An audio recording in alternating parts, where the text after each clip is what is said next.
BRS కార్యనిర్వాహక అధ్యక్షుడు కేటీఆర్ వ్యక్తిగత విమర్శలు చేస్తూ దిగజారుడు రాజకీయాలు చేస్తున్నారని ఖైరతాబాద్ ఎమ్మెల్యే దానం నాగేందర్ ఆరోపించారు. హైదరాబాద్ ఆదర్శ్ నగర్లో కళ్యాణలక్ష్మి, షాదీ ముబారక్, సీఎంఆర్ఎఫ్ చెక్కులను లబ్ధిదారులకు అందజేశారు. పాలనాపరమైన అంశాలపై మాట్లాడకుండా అసభ్యకరమైన భాషలో మాట్లాడటం సరికాదన్నారు. కావాలనే రాహుల్ గాంధీ, ముఖ్యమంత్రి రేవంత్ రెడ్డిలపై కేటీఆర్ వ్యక్తిగత విమర్శలు చేస్తున్నారని మండిపడ్డారు. కేటీఆర్ అహంకార ధోరణి వల్ల గత ఎన్నికల్లో ఎంత నష్టం జరిగిందో అందరికీ తెలిసిందేనని, ఇంకా వైఖరి మార్చుకోకపోతే భవిష్యత్తులో కూడా అదే పునరావృతం అవుతుందని దానం నాగేందర్ హెచ్చరించారు. దిగజార రాజకీయాలు చేయడం అనేది కరెక్ట్ కాదు. వ్యక్తిగతంగా దూషించడము, వ్యక్తిగతంగా మాట్లాడడము, అది ఏదో మనకు గొప్ప పేరు వస్తుందని భావిస్తున్నారు. కానీ దీనివల్ల ఎంత డిమారలైజ్ అయిపోతున్నారు, మీరు ఎంత ఇదిపోతున్నారు అనేది మీరు అర్థం చేసుకుంటలేరు.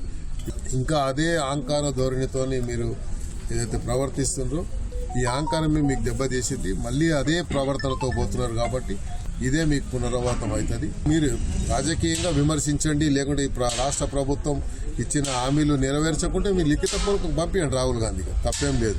కానీ రాహుల్ గాంధీ గారిని ఉద్దేశించి మీరు ఇలాంటి వ్యాఖ్యలు చేయడం అనేది ఎవరు కూడా హర్షం వ్యక్తం చేయరు, ఎవరు కూడా దాన్ని